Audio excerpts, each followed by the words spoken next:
Hare Krishna. So we'll read this verse from the Skanda Puran. It has been also stated in Chaitanya Charitamrita.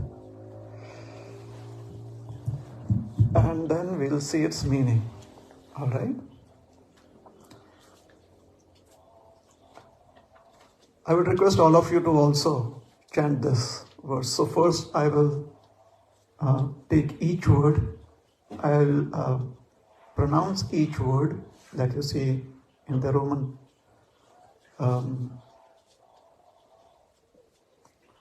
what is it? Roman script. The Roman script. And then we'll go line by line. Alright? You've done this before? Have you done this before for any class? No? Okay. So like I say ete, then you have to repeat. So that way it will be easier to chant the verse. Is that alright?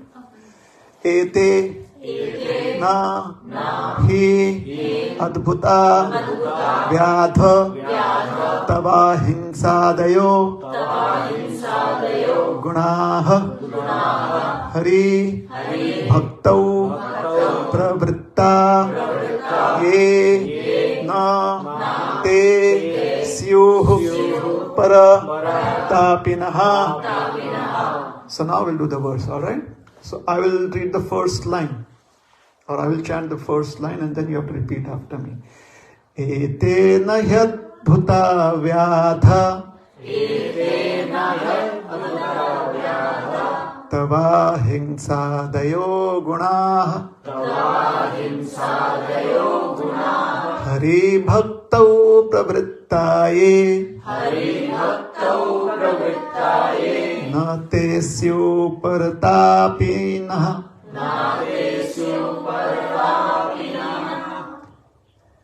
So etena yadbhuta vyadha tava hingsadayo gunaha hari bhaktau pravrittaye na te syu paratapinah. Let us see what is the translation.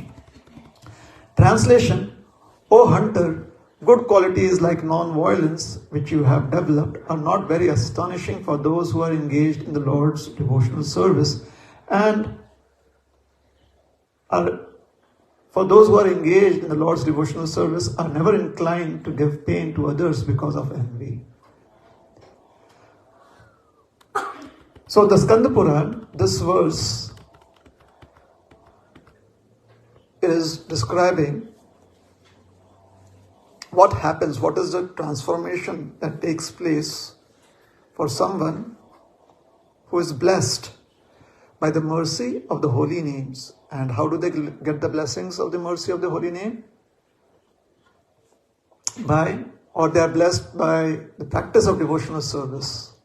And where do they get the mercy? Because they are sincerely practicing devotional service. So, the reference is to a hunter. A hunter is someone who by profession has to be violent.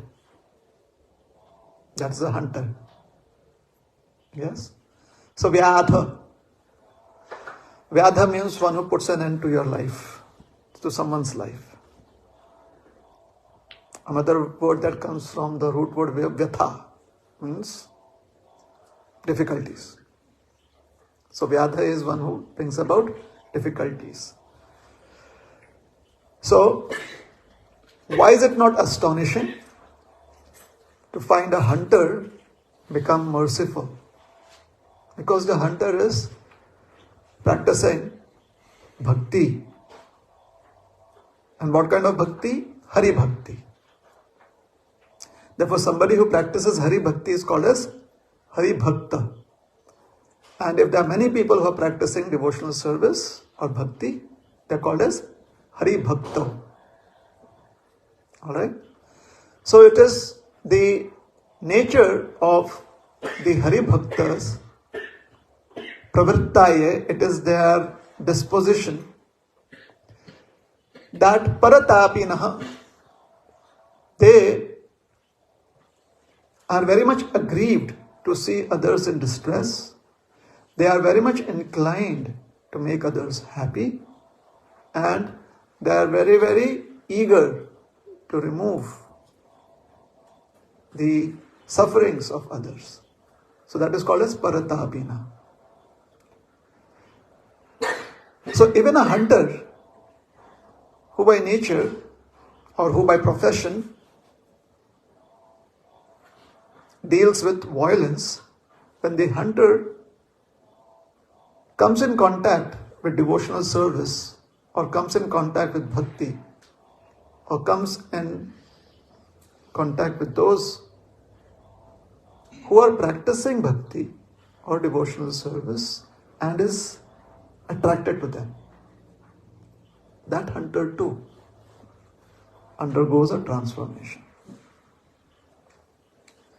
So this story is elaborated, the story of this hunter and the hunter's transformation is elaborated in a lot of historical accounts. And one of the historical accounts that we are going to take reference from is the teachings of Sri Chaitanya Mahaprabhu to Sanatana Goswami. Who's Chaitanya Mahaprabhu? Chaitanya Mahaprabhu is a very, very revered personality. Just as Krishna is very revered, Lord Ramachandra is very revered, Lord Varahadev is very, very worshipable. Similarly, Chaitanya Mahaprabhu is worshipped by the Gaudiya Vaishnavas as the Supreme Personality of Godhead, as Sri Bhagavan himself. So where is where do we see Sri Chaitanya Mahaprabhu perform his activities? We see that in the scriptures called as Chaitanya Charitamrita. We find the reference in the Chaitanya Charitamrita. So this verse that we are projecting here is from the digital form of Chaitanya Charitamrita. It is available online. It is also available in the printed form, in the book form. Okay? You can read it. It is intertwined, a philosophy is intertwined with a lot of stories. Sometimes it is intertwined with a lot of historical accounts. So once the great personality, So Chaitanya Mahaprabhu we have established as someone who is very much revered by Gaudiya Vaishnavas. Sanatana Goswami is a disciple of Chaitanya Mahaprabhu. So when Sanatana Goswami was given instructions or was given insights by Chaitanya Mahaprabhu, that is called as Sanatana Shiksha. So this is one of the extracts, a little extract from Sanatana Shiksha. Chaitanya Mahaprabhu is describing to Sanatana Goswami that just as somebody who understands the value of money knows how fortunate they are when they receive a lot of money. Let's say they receive millions of dollars. So they know how fortunate they are. Similarly, those who understand the value of the holy name, they really consider themselves to be very fortunate if they are able to assimilate and practice the holy names in their lives. If they are able to take shelter of the holy names in their lives. So they are considered to be very fortunate. So once upon a time, in the holy place of Prayag, which is a pilgrimage site for those who want to relieve themselves of their sinful mentality. they go to Prayagraj. Because in Prayagraj, the name of that place is Prayagraj. In Prayagraj, we have the confluence of 3 different rivers. The Ganga, the Yamuna, and the Saraswati. The idea is that you wash yourself, or you wash off all those unnecessary dirt that you have accumulated within your consciousness. So you need a liquid, something fluid to wash off dirt. Therefore one goes to Prayag, because there are these major rivers that have a confluence there. So when one takes a dip in the confluence of those rivers, then one feels relieved, or one believes that one is relieved of certain unnecessary tendencies that one has accumulated over one's life. So after coming from Prayag, one decides to change once. One wants to make a fresh beginning in life. That is that should be the benefit or outcome of going to Prayag. It's not just taking the dip and coming out, but one should feel rejuvenated, or one should believe that one has settled all previous accounts and now one has to start fresh. Now one has to, in proper consciousness, accumulate all those personality traits that are healthy. If one doesn't do that, then one will be troubled by one's previous habits. So taking dip in the Prayag is a very conscious effort of a visitor to this pilgrimage site. That's after I come out, after I've taken a bath, I really want to start fresh, have a fresh beginning in life. And this time I will be careful of the habits that I cultivate. How? Anything that is favorable for a healthy existence, that is what I'll cultivate. So one needs to have some inspiration. So in our scriptures and in the teachings, there are so many ways that an individual is encouraged to be inspired to make a fresh beginning, to make a new beginning, and not to go back to the old tendencies. Yes? So there is a fear. Sometimes one wonders that, okay, would my past reactions come back to me? So take a bath, have faith that you have washed all of that away, and start fresh. Start off without any baggage, any burden on your consciousness, and be good. Try to do that which is good, that which is acceptable to you and to society. Okay? So, Narad Muni had come to Prayag. Now, why does Narad Muni come to Prayag? Because the nature of enlightened people is that they always use all opportunities for which are beneficial. It's not that they need it they don't need any cleansing. But they are like, if there is an opportunity, why not take benefit of it? It's anyways going to be helpful. So that is what an enlightened person, what does enlightened mean? A person that is in knowledge. So if you are in knowledge, if you know that at the supermarket you can get another packet of, let's say, some product, and if you are aware that it could be helpful, then what do you do when you are in knowledge that it could be helpful? You pick up one packet and bring it home. Although you may not need it, since you are there and it is something that could come in handy. You pick it up. And if you are not aware of that, You go to the supermarket, you come back, and then like somebody reminds you, oh, I was there at the supermarket. Why didn't I pick it up? Why did not I do that? So enlightenment, these are ordinary activities, but there are activities that, or there are opportunities, similar opportunities that you get to make big leaps in life, like a business deal, or let us say,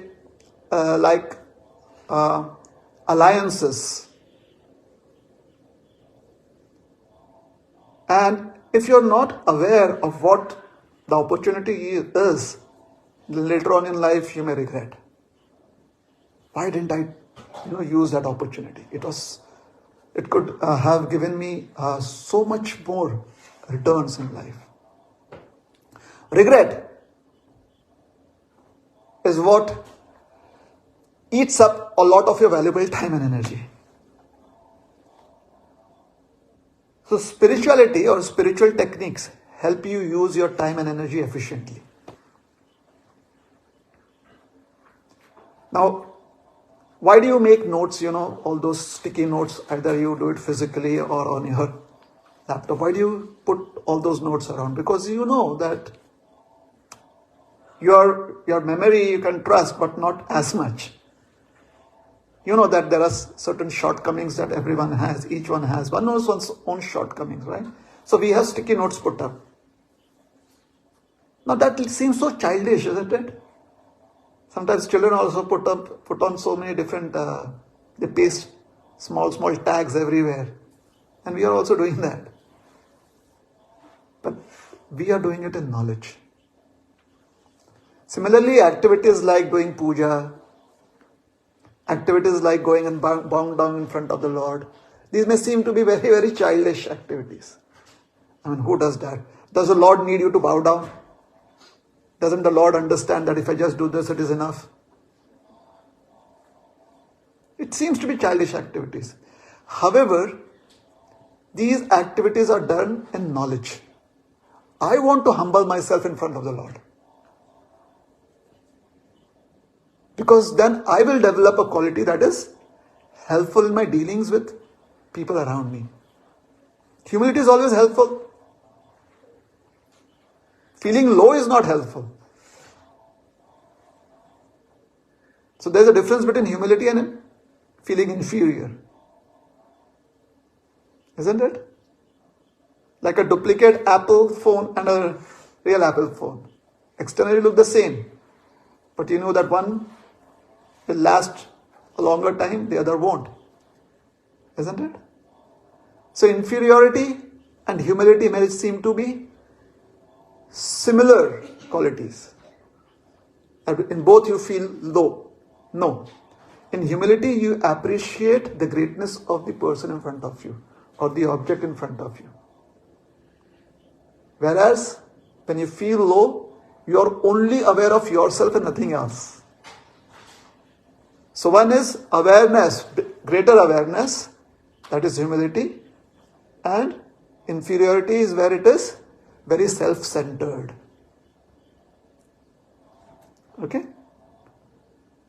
So activities, when done in knowledge, may seem to be childish, but because they are done in knowledge, they are healthy, helpful, because they help you take bigger leaps in life. Okay?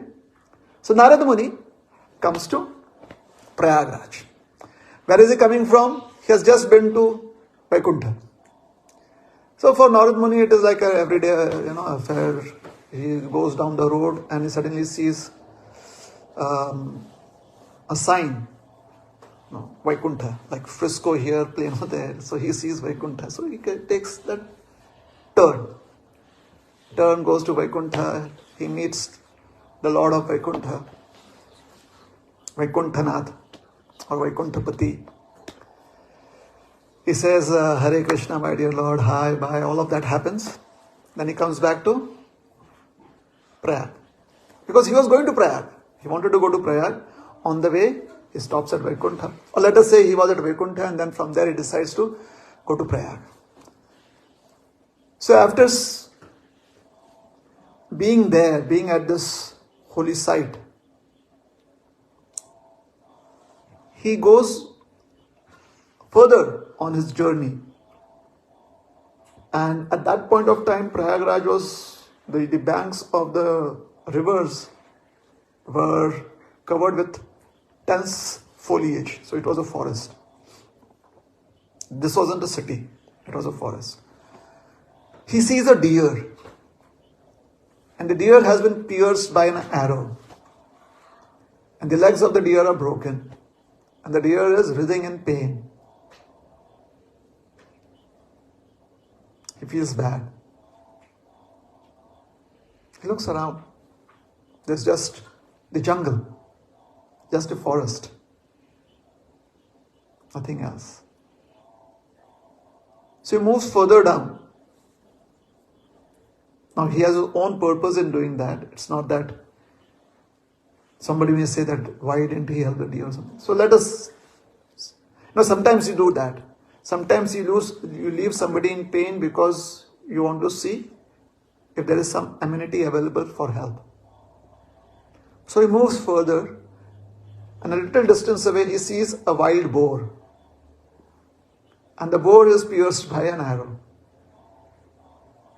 Like just the shaft of the arrow is outside the boar's stomach. So it's entered deep into the boar's stomach.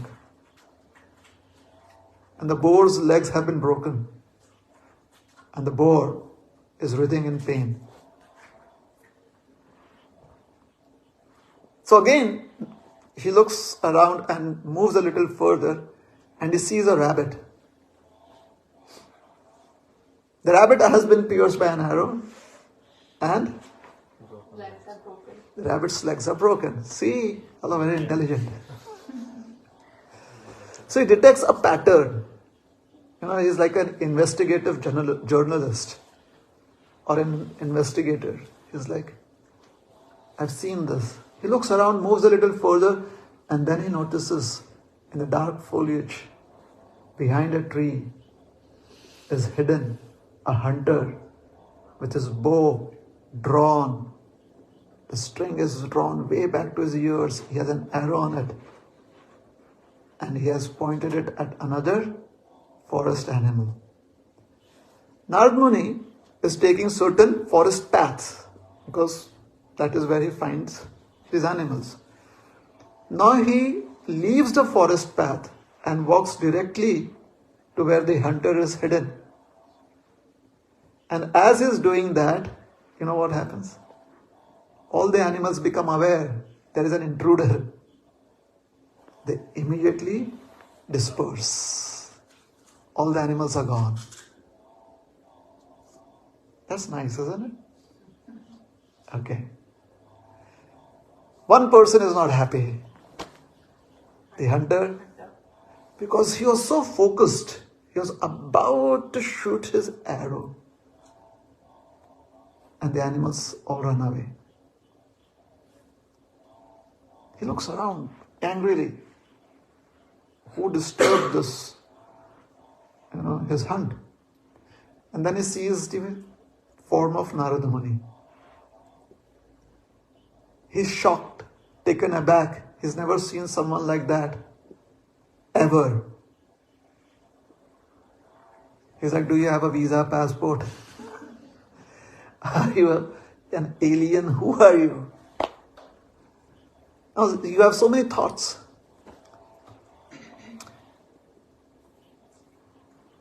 When he sees the form of Narada Muni, something happens to him. He feels his vibe. You know vibe? He feels the vibe of Narada Muni. He feels that energy.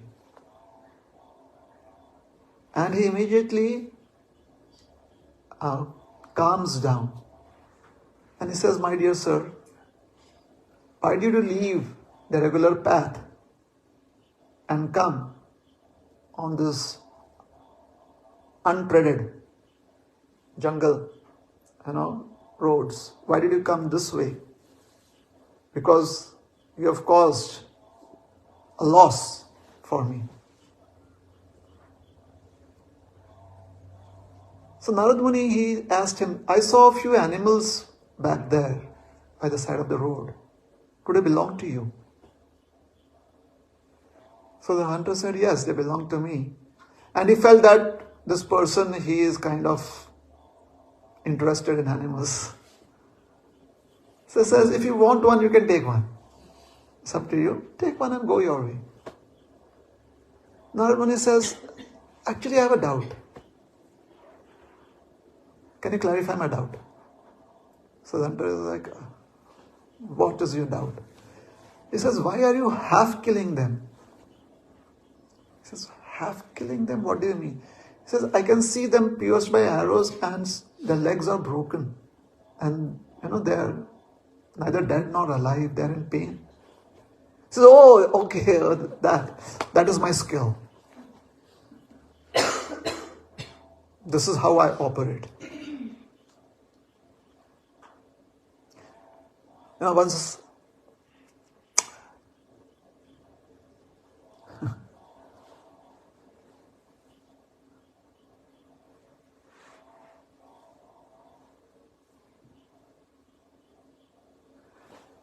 how many of you have been in a situation where you do not know how to express yourself? Like, let's say,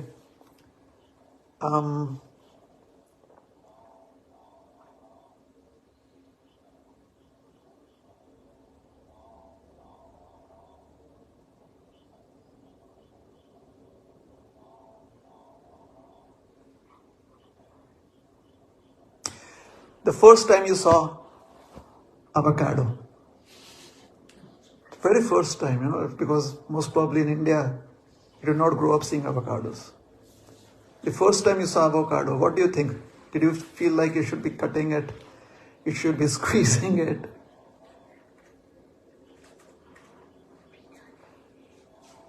How did you feel? You asked, what is this, right? How does it work? And the people here are like, hello, it's an avocado. Sometimes just so that we may not seem to be uneducated in certain matters, you're like, yeah, take it up, and later on we go at home and we like either use a knife or we squeeze it. Another example. Mangoes in India? Yeah. Some of them are squishy. The juicy mangoes, the others have to be sliced. Correct? In North India, what are the juicy mangoes? The ones that you kind of just squish a little and pour out the juice, like out of a can. Kesar? Kesar वैसे करते हैं? दशहरी करते हैं ना? Dasheri. And in South India, there is the Alfonso, the pointed ones, or the Totapari in Maharashtra. So a North Indian comes to